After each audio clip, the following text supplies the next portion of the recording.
안녕하세요. 국민설계사 김도욱입니다. 안녕하세요. 아니요, 잠깐만요, 원장님.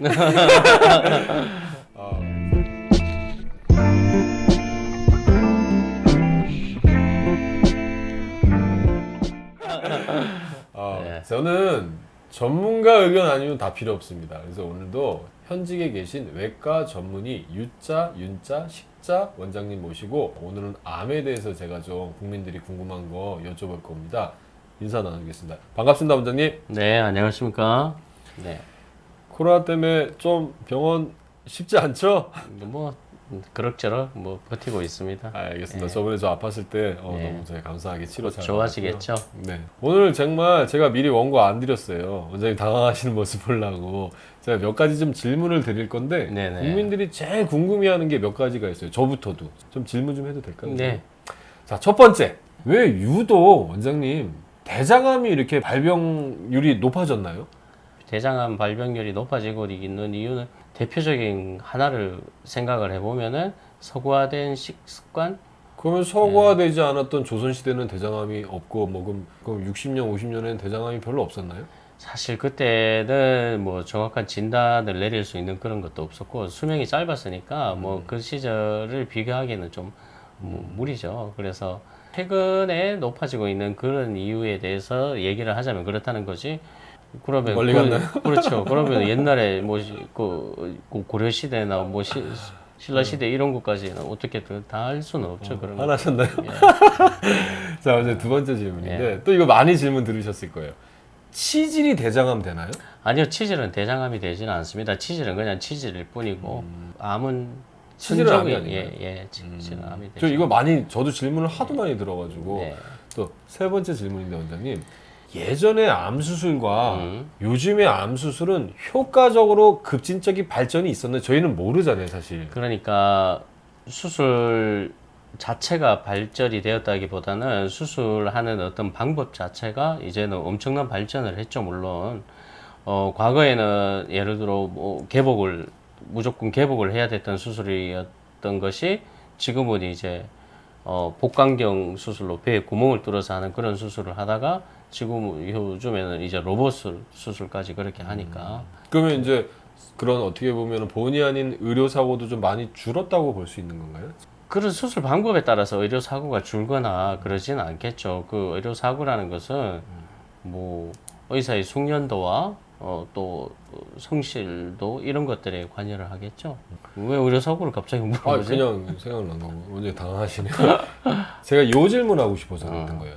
중입자 치료라는 게 있대요. 아. 저도 TV에서 봤어요. 예. 뭐 치료비가 뭐 8천에서 1억? 그 기계가 뭐 우리나라에 몇 대도 없고, 그러니까 돈 때문에 치료를 못 하는 것 같은데 이 치료를 받으면 정말 효과적인 건가요? 이 중성자 치료 이게 이제 비용이 비싸다고 하니까 그거를 이제 얘기를 하시는 것 같은데 중성자 치료 자체는 중입자 치료, 중성자 치료 똑같은 건가요? 그렇죠. 중입자 치료, 양성자 치료 이렇게 얘기를 하죠. 네. 물론 보다 더 전문적인 부분은 이제 방사선 종양학과 선생님들께서 그렇게 하시는 거니까 양성자 치료하는 것이 이 모든 암에 다 적용이 되는 건 아니고 그래요. 그 중에서 뭐 폐암이라든지 간암이라든지 뭐 전립선암 또 재발암 이런 데 적용이 되는데 일종의 방사선 치료죠. 방사선 치료인데 방사선 치료보다 좀 더 효과적으로 할 수 있는 그런 방사선 치료라고 생각을 할 수가 있죠. 예를 들어 네네. 내가 약으로 치료가 될 수가 있고 수술을 할 수가 있어. 네네. 그럼 뭘 선택하겠어요? 약으로. 당연하지. 근데 이제 효과가 약은 치료를 하면은 이제 완치율이 50%밖에 안 되는데 수술은 90%야. 뭘 하겠어요? 그러면은 고생 안 하려고 수술. 수술하시겠죠. 네네. 당연히 이 생명인데 그러니까 아직까지는 암인 진단이 되면은 무조건 수술이 첫 번째고 항암 치료, 방사선 치료 이런 보조요법으로 그렇게 그런 순서로 이렇게 되겠죠. 그리고 방사선 치료 중에 좀 더 효과적으로 할 수가 있는 것이 이제 뭐 양성자 치료, 중입자 치료 이렇게 얘기를 하는 거고 항암 치료에도 뭐 표적 항암 치료 뭐 이런 식으로 해서 그런 식으로 되는 건데 어쨌든 암 치료는 첫째는 수술인 거죠. 수술이 우선인 거고 그런 거죠.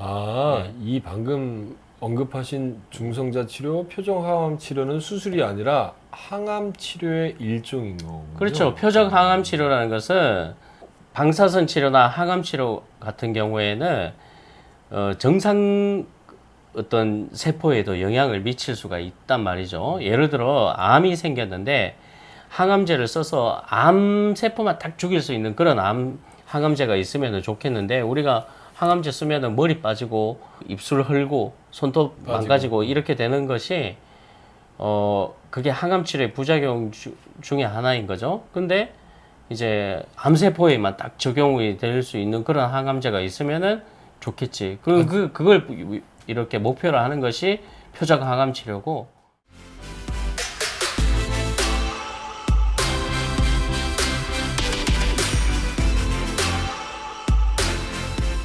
이런 것들은 효과성 비용 대비 효과적인가?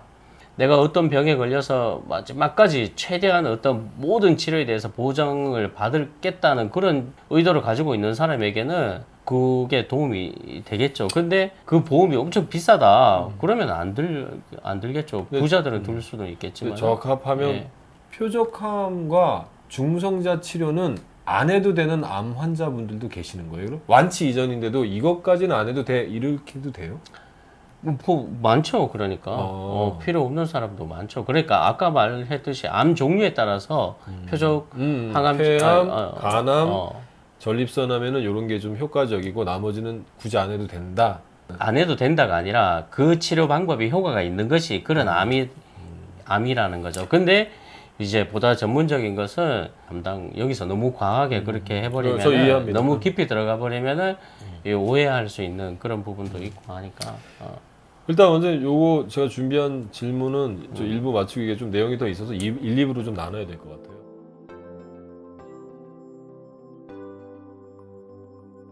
그런데 이 얘기하는 것이 사실 이런 것도 네이버 찾아보면 다 나오거든요. 그래요? 그럼요. 그래서 환자 입장에서는 최대한 보장을 받을 수 있는 저렴한 보험료에 비용을 보장을 많이 받으면 좋잖아요. 보험도 하나의 물건이란 말이죠. 그걸 살 수 있는 어떤 사람이 능력이 되는 사람이 사는 게 아닌가 그런 생각이 들어요. 나중에 내가 큰 병 걸리면은 이게 안 될 것 같아가지고 보험을 가입을 했는데 내가 보험을 유지를 못하면은 그 가입하는 게 아무 의미가 없잖아요. 보험을 끝까지 그 유지를 할 수가 있는 그런 게 중요한 건데 젊었을 때는 내가 안 아프니까 별로 필요성을 못 느끼거든. 근데 보험이라는 것이 젊을 때 가입하면 더 암보험도 그렇고 실비보험도 그렇고 더 싸죠. 훨씬 싼데 생각이 없고. 지금 뭐 암의 원인이 뭐냐, 예방을 어떻게 하느냐, 암에 안 걸리기 위해서는 사실은 가장 중요한 것은 정기적인 건강검진이 가장 중요하거든요. 그건 원장님 2부에 여쭤보려고 했어요. 오늘 준비 많이 하셨는데. 아니, 그게 내가 궁금해서 이제 여기 그 1부, 2부를 따로 해야 돼?